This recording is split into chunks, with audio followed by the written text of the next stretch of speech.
two activists that I really respect, Stewart Rhodes, founder of Oath Keepers, and Daniel Johnson, founder of PANDA, People Against the NDAA, have just been well, there was an attempted setup, an attempt to try to frame them for something that's very, very disturbing. And I want to go ahead and just hand the mic straight to Stewart to let him describe what happened. So go ahead, Stewart. Go ahead and let us know what happened there. What happened is last night, somebody using a Tormail account impersonating me emailed Dan Johnson, and in the email it said, "Hey, I've got new resolutions for you that a team of lawyers and I put together, and here they are," and there were PDF attachments. Dan saw it was a Tormail account, realized it wasn't really for me, and did not open the attachments. But he did consult his security expert, and he was able to determine that there, in these PDFs, embedded inside of them, were child porn images. And so what this was is someone was trying to get Dan to open up these PDFs and download child porn onto his computer. And so that was a direct attack on him, but also an attack on me because it purported to be from me and had my name embedded and Oath Keeper's name embedded in the files. And so that's the backdrop. And what this really is part of the continuing program. We just saw this happen to Luke Rudowski on July 3rd, almost the exact same thing. Someone claiming to be a whistleblower that had photos of the Bilderbergers, incriminating photos, emailed Luke Rudowski and tried to get him to open the images, but he was able to use a viewer to see that they were child porn and didn't open them. Now the same thing that was done to Luke has now been attempted against Dan Johnson, and by extension me, because they tried to impersonate me. And so that's kind of the backdrop of what's happening here. And what we want to do is warn against this, but we'll let Dan explain the particulars. We also have the email here, so I'm going to go ahead and put that up here on the screen so that people can see it. And we have the screenshots from up close, and we also have more specifics on the actual attachments here. So there were several files, and as you can see, they were really attempting to make it look like it was a communication from Stewart, and they actually did enough research to actually use his correct phone number and to frame it as if these were activist-related activities. So Dan, could you go ahead and explain a little bit from your end what you saw from this, and also maybe bring in Garrett because he was the technical analyst who looked at it. Absolutely, I'll bring in Garrett for some more technical details on this.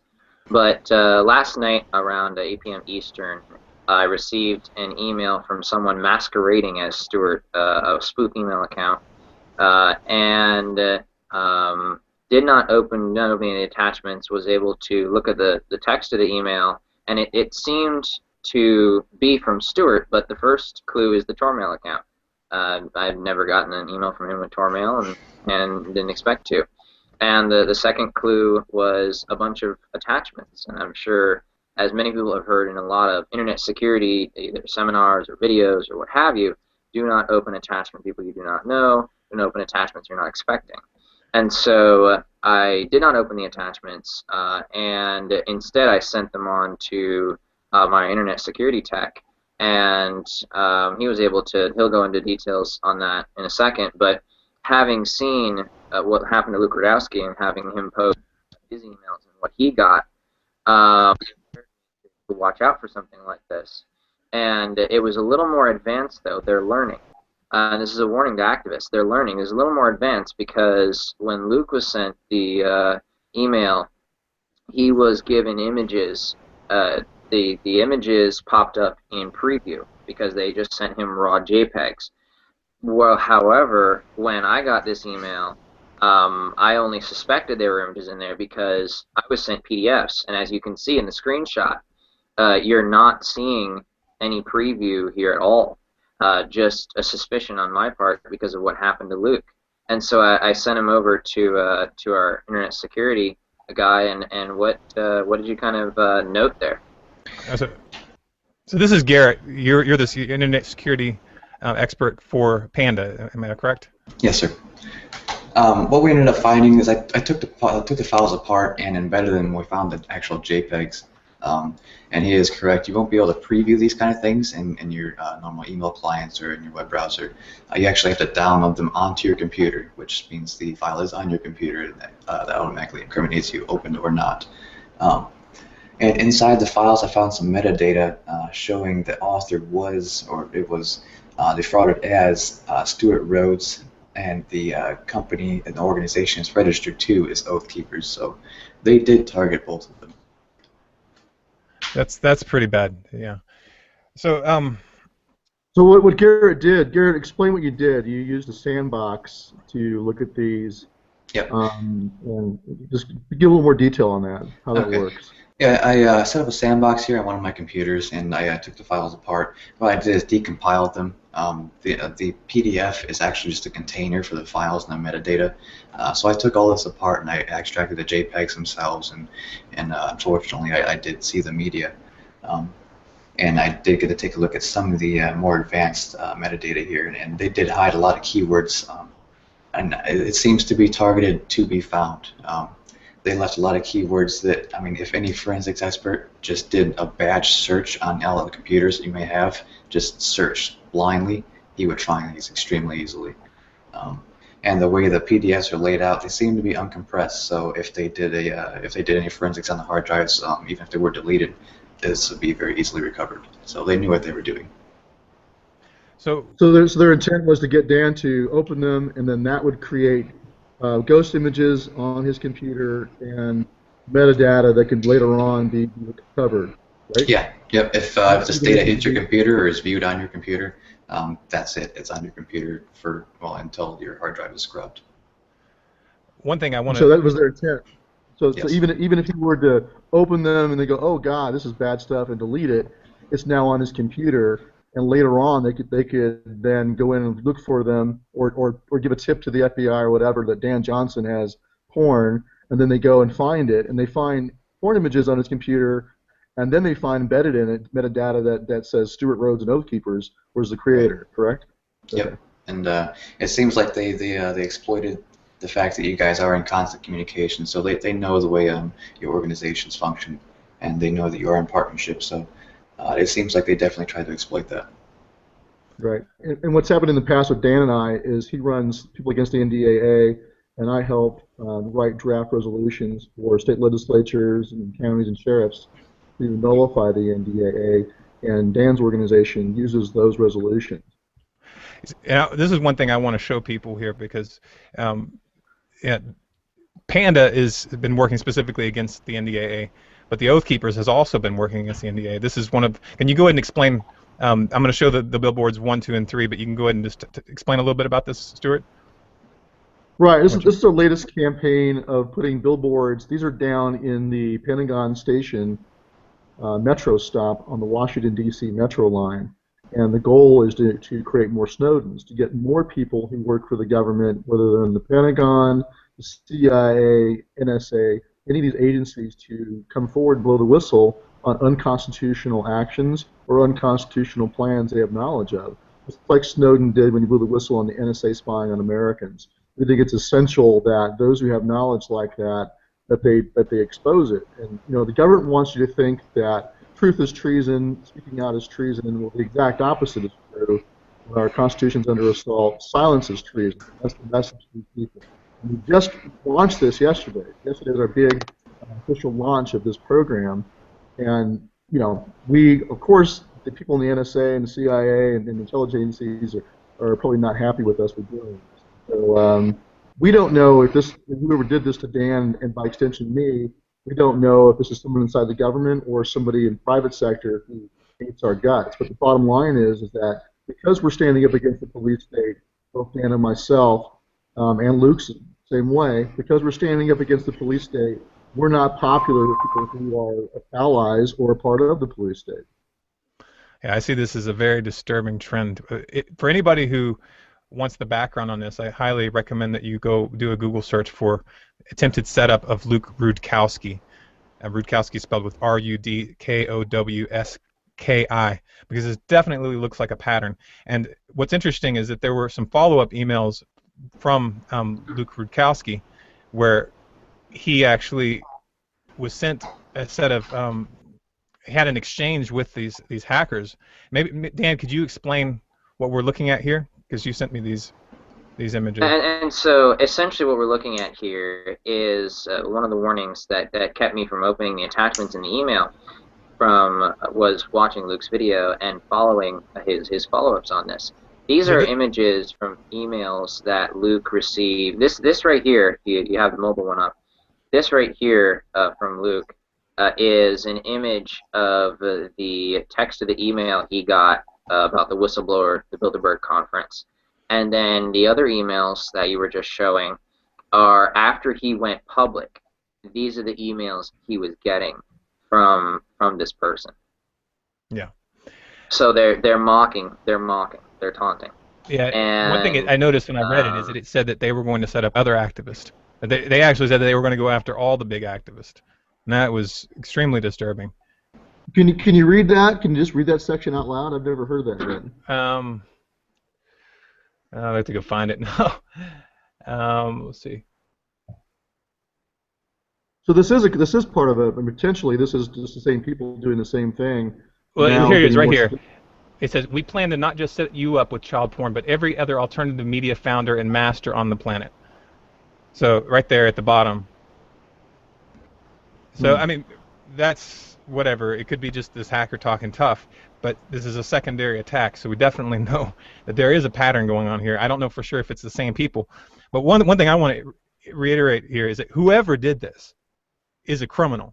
And if the government is participating in this kind of activity, this is just absolutely despicable, because that means that they're handling child porn, and they're willing to access child porn and then send that to activists in order to discredit them.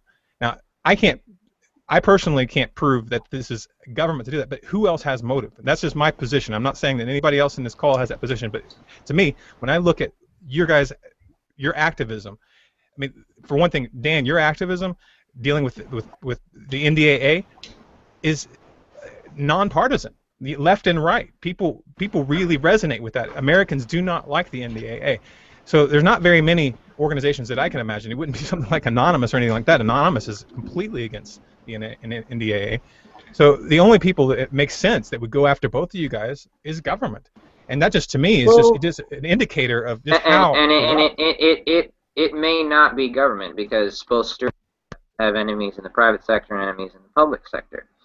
But look at the demonization campaign by the SPLC again, you know, or Mother Jones. Unfortunately, in this political climate, you get people who are loyalists, you know, just like you had during the Bush years, loyalist Republicans who demonized anybody who opposed Bush as a traitor.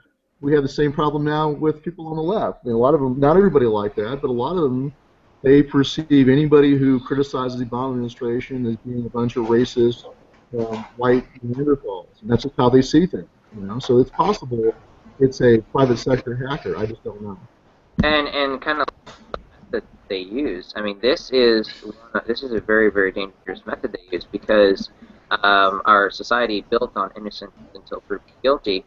We've seen it with the word terrorist. The word terrorist, someone merely calls you one, and the public perception seems to be, well, you are trial to prove. And the same thing with pedophiles, same thing with child pornography along those lines. This is the type of thing that a government or a person would use if they can't discredit the message, and they have to discredit the messenger. And so it kind of proves that our message about how dangerous the NDAA is, about how important it is to honor your oath, it kind of proves how much our message needs to get out there, that people are not attacking them, can't attack the message, so they're willing to go to this length to try to take out the messenger. Yeah, that's a good point. I mean, you know, and there is a pattern, there's a history of like the COINTEL program, the 1960s and 70s against anti-war protesters, against Martin Luther King, against the Black Panthers. So there is that pattern of well-documented government intentional targeting of dissidents to snare them. So that is a possibility. We just can't prove it. So I'm not gonna make accusations I can't prove. Hopefully, if Dan takes us to the authorities and demands they do their job, they'll find out who did it. Hopefully, it's not one of them. That's the thing that disturbs me, is just the fact that we to try to get, and when you have a climate where the government is so corrupt, asking for justice is, this is why this kind of situation where you have such total lawlessness and these security organizations that can operate completely in the shadows is so dangerous and is so wrong, because now who do you go to for justice? Who do you go to? Who do you trust? That's something I wouldn't know how to handle this kind of situation personally, and I know you guys are going to have to deal with this on your own, but this is just really an indicator of where we are as a country, I think. I mean, what's necessary for the people to understand is we're bringing this out to warn you. Yeah. Because this seems like there's a pattern. That's Luke Radowski, that's Stewart, that's myself, that's 3 attempted setups. This seems like they're a pattern. So far, they're failing. So far, they're failing at actually setting someone up. And we want to make sure they continue to fail. And we want to make sure, and hopefully the authorities are on our side. And hopefully the authorities will go out and for what they're doing. However, everyone out there, and everyone who shares this video, everyone who likes this video, bring this video, because if you know someone in activism, this is beginning to be a pattern. And we want to make sure that we stop it in its tracks. Make sure this is one of the most unsuccessful attacks they've used because of how down and dirty. So kind of pay attention to some of the patterns we're seeing here. We're seeing a Tormail account. Okay, so you're going to watch out for, you want to watch out for emails from Tormail accounts. We're seeing an increased emphasis on attachments. So watch out. Heed the old advice about not opening attachments you don't know, and maybe even being careful about opening attachments to people you might know. Because, I mean, they tried to smear Stewart. They tried to use Stewart's name to smear him and me. And so we're seeing a pattern of kind of a little bit broken English here. And not necessarily all of these are instantaneously this person is out to get you. However, it's important that we need to be ever vigilant as people in the liberty movement. Need to be ever vigilant against this type of stuff, because if we can stop this in its tracks, the authorities can stop this in its tracks. And if people are aware of it, awareness is the first defense. And awareness, if you guys are aware of this and people understand and are aware of it, then we can stop. Then we can continue to stop this from happening to any other activist. Any final Garrett, words? Do you have any other? Well, I want to ask Garrett if he has any other advice for the viewers on security on the internet and preventing themselves from accidentally downloading something. There's not a lot you can do except for just being smart. You have to filter. You have to filter your emails, filter your instant messages, anything that comes to your home that can be tracked to you. Make sure you know what you're getting before you open it. Your files, if they're executables, they're images or anything like that, make sure you scan them, because I have heard of some activists being targeted by viruses or malware, and they've been using that to inject whatever they need to onto their computers and possibly frame them. There have been things like that going on. You guys just need to make sure you know who it's coming from, and if you think you know who it's coming from, you're not absolutely sure, see if you can find an alternate way to contact them just to verify before you open any of the contents. You have to protect yourself. That's the most important thing. Okay, thank you for that one. Stewart, you have any final words? No, I think that's pretty much it in a nutshell. I think we have to presume that, as Dan said, they've never been able to directly counter our message, because our message is simply honor the Constitution, respect the rights of the people, and so of course they have to attack the messenger. And they've been doing this, they as anybody on the other side who doesn't like what we're doing. We don't know if it's private sector or the government, but of course they're going to try to smear us any way they possibly can. It's not a surprise. I think it comes with the territory. So if you're an activist, you should expect this, and you should take precautions and just be, have your head wrapped around the fact that eventually you're going to be targeted in some way. But just deal with it. You've got to speak up. If you guys let yourself be killed because you're afraid to be on a list, or you're afraid to be persecuted by this method or other methods, you've lost. If you let yourself be chilled like that, you're dead in the water. You might as well just kill yourself. If you're going to be a free human being, you got to be unafraid and don't be deterred. Don't let this kind of stuff deter you from being an activist. Just do it as smart as you can. Well, thank you guys so much for coming on and for putting out this warning. I think this is very important. You want to go ahead and give your websites so that people can keep track of what you guys are doing? Start with you, Dan. That's People Against the NDAA, pandaunite.org. Pandaunite.org. Stewart, do you want to give your information? Sure, it's oathkeepers.org, and they can also go to the oathkeepers.org/expose, which is the landing page for these billboards we're putting up outside of intelligence agencies. They can go check out all the billboards. All right. Well, thank you so much for coming on, and we'll go ahead and end it there. Bye, guys. Good to go. Thank you. Thanks.